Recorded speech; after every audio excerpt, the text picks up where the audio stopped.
Hello everyone, खमा गनीसा आप सब लोगों का मेरे चैनल में स्वागत है। तो फ्रेंड्स, आई होप आपकी पढ़ाई अच्छे से चल रही होगी और आप मन लगाकर अपनी पढ़ाई कर रहे होंगे, ऐसे मैं आपसे उम्मीद करती हूँ। और इसी उम्मीद के साथ मैं आपको एक बहुत अच्छी मोटिवेशन लाइन बताना चाहती हूँ कि फोकस खुद पर करो जब तक कि लोग तुम पर फोकस ना करने लग जाए। यहाँ पर इस बात का अर्थ इतना सही है कि हमें खुद पर फोकस करना है। हमारी क्या आदत होती है, हम खुद पर ध्यान देते नहीं हैं और दूसरे लोगों पर ज्यादा ध्यान देते हैं। तो बस यही आपको कहना चाहती हूँ कि हमें फोकस खुद पर करना है, खुद के काम पर ध्यान देना है, लोगों पर ध्यान नहीं देना है, लोगों की बातों पर ध्यान नहीं देना है, कौन क्या कर रहा है, इस इन सब चीजों से हमें बहुत ज्यादा दूर रहना है। तो आज की जो हमारी वीडियो की शुरुआत है वो ये बहुत अच्छी मोटिवेशन लाइन से। और बस अब तो यही चाहती हूँ कि जब तक हमारा एग्जाम ना हो जाए हमें अच्छे से मोटिवेट रहना है और खुद पर फोकस कर हमें अपनी पढ़ाई पर पूरा फोकस करना है। तो फ्रेंड्स, फाइनली आज कहना चाहूंगी हो चुकी है 16 मार्च और आज से हमारा टारगेट 21 डेज जो चैलेंज हमने बनाया है वो शुरू हो चुका है। बस मैं आपसे इतना सब कहना चाहती हूँ कि हम ऐसे छोटे छोटे टारगेट बनाकर ही हमारे सिलेबस को कंप्लीट कर लेंगे।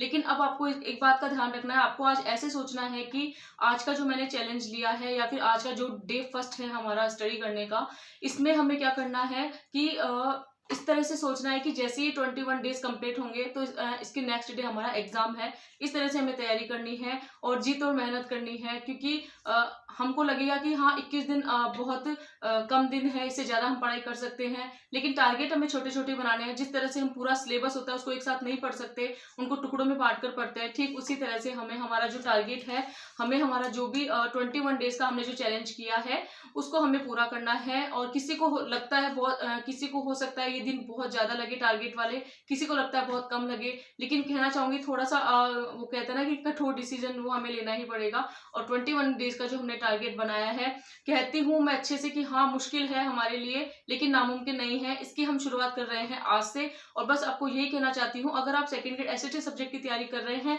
और सीरियस स्टूडेंट है, सीरियस एस्पिरेंट्स है, चाहते हो कि हाँ मुझे लाइफ में सिलेक्शन लेना ही है, तो आप आज से शुरुआत कर सकते हैं। मैं आज से 21 डेज का टारगेट शुरू कर रही हूँ और उम्मीद करती हूँ कि आप भी मेरा साथ इसमें जरूर दोगे। सुबह में मैंने एक छोटा सा शॉर्ट इसमें पोस्ट किया था, उस पर सिर्फ 2 कमेंट आए थे कि हाँ मैं भी आपके साथ हूँ या फिर मैं भी रेडी हूँ जो टारगेट है उसको, चैलेंज को एक्सेप्ट करने के लिए। इसके अलावा मेरे पास में कोई कमेंट नहीं आया, तो मुझे ऐसी उम्मीद नहीं थी आपसे, क्योंकि मैं चाहती हूँ कि हमारी जो छोटी सी फैमिली है उसमें सभी लोग पढ़े। अगर आपकी पढ़ाई अच्छे से चल रही है तब तो आपको टारगेट बनाने की जरूरत नहीं है, लेकिन पढ़ाई अच्छे से नहीं चल रही होती है तब हमें टारगेट बनाकर उस सिलेबस को कवर करना पड़ता है। तो छोटे छोटे टारगेट है वो कहीं ना कहीं हमें सिलेक्शन की ओर लेकर जाते हैं, बस इस बात का हमें ध्यान रखना है।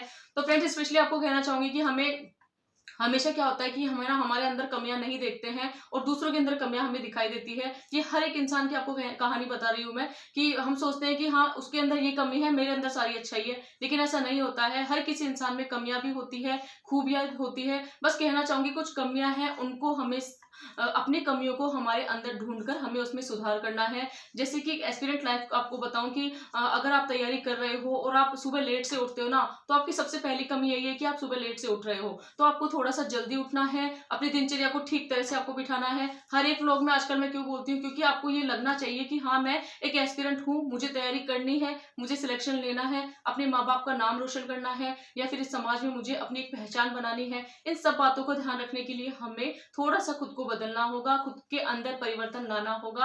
और इसके लिए जरूरी है हमें खुद की कमियां खुद के अंदर ढूंढनी होगी और उनमें सुधार करना होगा। क्योंकि फ्रेंड्स, एक्चुअली में होता क्या है कि ना गलती बहुत सारे लोग करते हैं, लेकिन जो गलतियों को ढूंढकर उनमें सुधार करता है ना, वही इंसान कहलाता है। तो बस आपको यही कहना चाहती हूँ कि अपनी गलतियों से हमें सीखना है। बहुत सारे एस्पिरेंट्स हैं जो पता नहीं न जाने कितने एग्जाम में असफल हुए हैं, लेकिन अपने उसके बावजूद भी वो सफल हुए हैं। उसके पीछे सिर्फ एक ही कारण है कि उन्होंने अपनी जिंदगी में अपनी असफलताओं से सीखा है, ना कि वो असफलताओं से डिमोटिवेट होकर उन्होंने तैयारी छोड़ दी है। तो हमें यही करना है। लाइफ में किसी को सफलता मिलती है, किसी को असफलता मिलती है। अगर असफलता हाथ लगती है तो हमें उनमें और सुधार करना चाहिए और असफलताओं से सीखकर हमें हमारे लक्ष्य पर फिर से लग जाना चाहिए। और अगर किसी को सफलता हाथ लगती है तो उसको भी अपने सफलता जो भी उसको सफलता मिलती है ना, तो वो उसको ऐसे ही नहीं मिलती है, उसको बहुत सारा स्ट्रगल करना पड़ता है और बहुत सारी बातों का उनको ध्यान रखना पड़ता है, कई चीजों का उनको सामना करना पड़ता है, बहुत सारी मुश्किलें उनके सामने आती है, तब जाकर कोई इंसान सक्सेस हो पाता है। तो सफलता असफलता ये भी हमारी लाइफ के पार्ट है, जिनसे किसी को घबराना नहीं है। हमेशा मैं कहती हूँ बहुत सारे एस्पिरेंट्स होंगे, जैसे जैसे एग्जाम का टाइम पास में आएगा वैसे वैसे थोड़ा थोड़ा सीरियस होते जाएंगे। कोई बात नहीं, सीरियस होना अच्छी बात है, लेकिन फिर भी आपको एक हेडेक मत ले लेना कि मुझे आज इतना सारा पढ़ना है, क्योंकि एक्चुअली में ये होगा कि आप 5-6 दिन तो उस टारगेट को फॉलो कर लोगे, लेकिन छठे सातवें दिन आप थोड़ा सा वापस डिमोटिवेट हो जाओगे और आपकी तैयारी धीरे धीरे कम होती जाएगी। इससे अच्छा तो ये है कि हम एक टाइम मैनेजमेंट करके पढ़े कि हाँ मुझे आज इतनी देर तक पढ़ना है तो इतनी देर तक ही पढ़े। प्रॉपर हमें नींद लेनी है, ढंग से हमें हमारी जो भी हम खाना वगैरह खाते हैं, जो भी डिनर वगैरह करते हैं, लंच ब्रेकफास्ट ना, उसको अच्छे से करना है और नींद प्रॉपर लेनी है, क्योंकि नींद हमारे लिए बहुत ज़्यादा ज़रूरी है। क्योंकि ऐसा होता है कि नींद जब तक पूरी नहीं होती है ना तो हमारा माइंड पढ़ने में नहीं लगता है। तो इस तरह से आपको नहीं करना है कि अपनी नींद की आपको परवाह नहीं है, आप पढ़े जा रहे हो, ऐसा कुछ नहीं है। ये मैं आपको मेरी अपनी सलाह देना चाहूंगी कि लाइफ में हर एक चीज़ ज़रूरी है ना। जैसे हमको सोना भी ज़रूरी है तो हमें पढ़ना भी ज़रूरी है, तो दोनों बातों का हमें ध्यान रखना है। घर का काम भी ज़रूरी है, इन सबको मैनेजमेंट करते हुए पढ़ाई करते हुए चलना है। और बस आपको यही कहना चाहती हूँ कि आपको अपनी नींद से थोड़ा सा जल्दी उठना है, जितना हो सके आप थोड़ा सा जल्दी उठने की कोशिश कीजिए। बहुत सारे एस्पिरेंट होते हैं रात को देर रात तक पढ़ते हैं, लेकिन फिर भी मैं आपको कहना चाहूंगी थोड़ा जल्दी आप उठोगे ना तो आपका जो पूरा दिन है वो बहुत अच्छे से निकलेगा और बहुत अच्छे से आप पढ़ाई अपनी कर पाओगे। तो बीता हुआ कल है ना वो तुम्हारे माइंड में है, लेकिन जो आने वाला कल है वो तुम्हारे हाथ में है, ठीक है। क्योंकि हम बीते हुई बातों को बहुत ज्यादा याद करके परेशान होते रहते हैं कि उसमें मेरा होने वाला था लेकिन नहीं हुआ, लेकिन आप सोच उसके बारे में आज रहे हो। बहुत सारे एस्पिरेंट है, बीती गई बहुत सारी बातें होती है जिनको अपने माइंड में रखते हैं, लेकिन आपको कहना चाहूंगी उन वो जो बातें वो हमारे दिमाग में है, लेकिन अब जो आने वाला कल है ना वो हमारे हाथ में है, ना कि वो माइंड में है। इसीलिए हमें हमारे जो भी हमारी कलम है, जो भी हमारी बुक्स है, इनको हमें अपना सहारा मानना है और अपनी पढ़ाई को बहुत अच्छे से करते जाना है। नहीं देखना हमें कुछ भी कि कौन कैसे पढ़ाई कर रहा है, कौन कितने घंटे पढ़ाई कर रहा है, किसका कितना सिलेबस हो चुका, किसके कितने टेस्ट दे चुके हैं, कितने एमसीक्यू हो चुके हैं, नहीं मतलब है किसी से। खुद पर ध्यान देना है, खुद का कितना सिलेबस हुआ है, आज का टॉपिक क्लियर हुआ है या नहीं, मैंने इसके एमसीक्यू किए या नहीं, ये मुझे कितना याद है, मैंने इस टॉपिक का चिंतन मनन किया या नहीं। खुद से सवाल करते हुए हमें पढ़ते जाना है और एग्जाम के पॉइंट ऑफ व्यू से देखिए, एग्जाम का जो बदलता पैटर्न है उस हिसाब से हमें पढ़ना है। थोड़ा सा डीपली हमें पढ़ना है, थ्योरी को भी हमें पढ़ना है, साथ में एमसीक्यू भी करने हैं। तो बहुत सारी चीजों का ध्यान रखना है हमें। हमारे पास में किसी के लिए टाइम नहीं है कि हम किसी के बारे में भी सोचे, तो बस बिना सोचे समझे आपको सिर्फ अपनी तैयारी पर ध्यान देना है।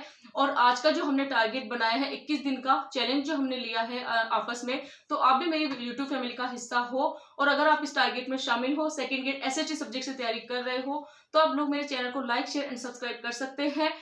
सबसे बड़ी बात है आज हमारा डे फर्स्ट चल रहा है, आज से हमारी शुरुआत होती है डे 1 की और इसी तरह से हम कंटिन्यू पढ़ाई करेंगे। हो सकता है कम ज्यादा पढ़ाई हो जाए, लेकिन पढ़ाई रुकनी नहीं चाहिए 21 डेज तक। बस इस बात का आप मुझसे प्रॉमिस करो या फिर आप खुद से प्रॉमिस करो। तो बस यही सिलेक्शन की कुछ छोटी छोटी बातें होती है जो हमें ध्यान रखनी पड़ती है। हम क्या करते हैं, थोड़ी कंसिस्टेंसी बनाकर नहीं रखते हैं। 8 दिन लगातार बहुत पढ़ते हैं, लेकिन 90-10 दिन हम बहुत ज्यादा डिमोटिवेट हो जाते हैं, या फिर कुछ लोग बाहर घूमने निकल जाते हैं, कुछ क्या मतलब हमारा ध्यान बहुत ज्यादा डाइवर्ट हो जाता है। वो हमें नहीं करना है, अपनी पढ़ाई पर ध्यान देना है। तो फ्रेंड्स आई होप आपको आज का ब्लॉग पसंद आया होगा जी। Thanks for watching.